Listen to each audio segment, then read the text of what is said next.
ایک بابا جی تھے درویش دلی میں، ان کے پاس ایک بندہ آیا، کہنے لگا تو دعا فرما دے.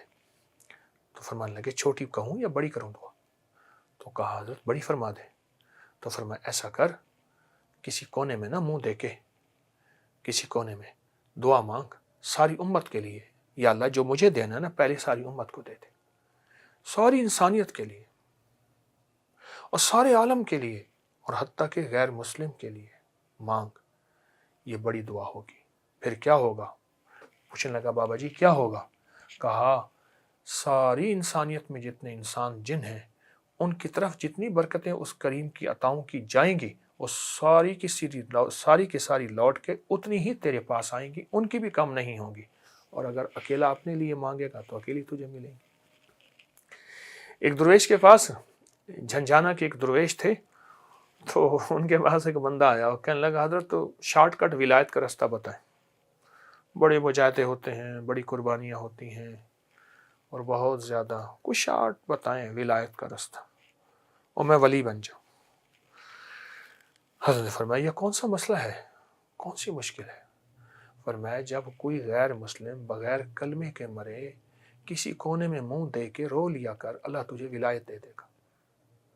یا اللہ یہ بغیر کلمے کے مر گیا، اللہ اس کو کلمہ نصیب ہونا تھا، اللہ کملی والے کا اس کو دیدار ہونا تھا، اللہ تیرا دیدار ہونا تھا، یہ بغیر کلمے کے مر گیا.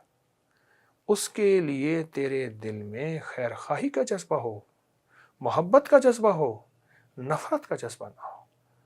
اور میں کہ کوئی غیر مسلم بغیر کلمے کے مر جائے، کسی کونے میں منہ دے کے رو لینا، اس رونے پہ اللہ تجھے ولایت دے دے گا.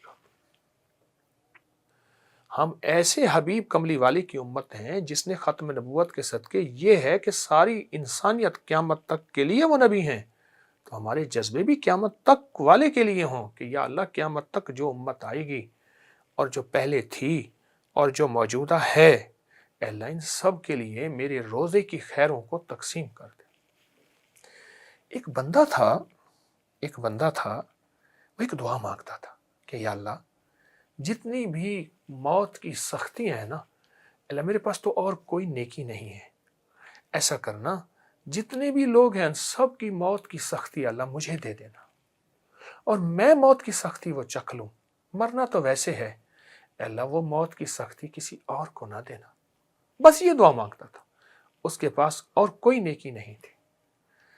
اور جب موت آئی تو اللہ پاک نے فرمایا فرشتوں جتنی موت کی نرمیاں ہیں اسے دے دو.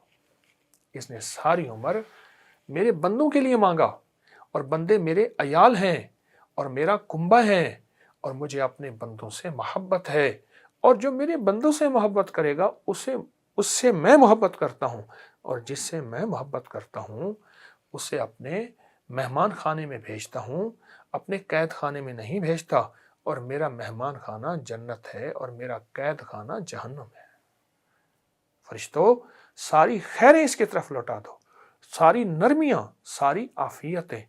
اور اس کی روح نکلی ایسے کہ جیسے کہ پھول کی خوشبو. تو چھوٹا جذبہ چھوٹی دعا تو چھوٹی قبولیت، بڑا جذبہ بڑی دعا، بڑی قبولیت اور بڑی نعمتیں. کیوں فرماتے ہیں ایسی مسجد میں نماز پڑھو جہاں نمازی زیادہ ہو، ثواب زیادہ ملے گا. جمعہ کی نماز کی افضلیت اس لیے ہے کہ مجمع زیادہ ہوتا ہے. تو ہماری جتنی بڑی دعا ہوگی اتنی قبولیت کی کیفیت ہوگی. یا اللہ ہم نے اپنی ذات کو سامنے رکھا، زیادہ سے زیادہ بچوں اور والدین کو سامنے رکھا. اے اللہ پوری امت کے وہ لوگ جن کو خیر کا پتہ ہی نہیں، اے اللہ ان تک خیر کیسے پہنچے گی، ان تک برکت کیسے پہنچے گی. جو تو مجھے اپنے خزانہ غیب سے عطا کرے گا اللہ سب کو لوٹا دے اور سب پہ نچھاور کر دے، اور یہ برکتیں سب کو عطا کر دے. یہ جذبہ لے کے چلنا ہے، یہ جذبہ لے کے چلنا ہے. اور اس جذبے سے جو ملتا ہے حیرت انگیز ملتا ہے. اور اس جذبے سے برکتیں اور وہ دعائیں جو ہم کبھی سوچ نہیں سکتے.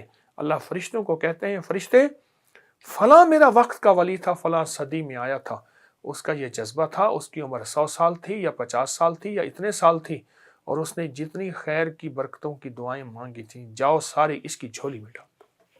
ہمیں تو پتہ ہی نہیں ہوگا، صرف اس جذبے کی وجہ سے جھولیاں بھر کے بیٹھ، بہاریں لے کے سرخرو ہو کے بیٹھ جائیں گے۔ بولیں کتنا زبردست جذبہ ہے۔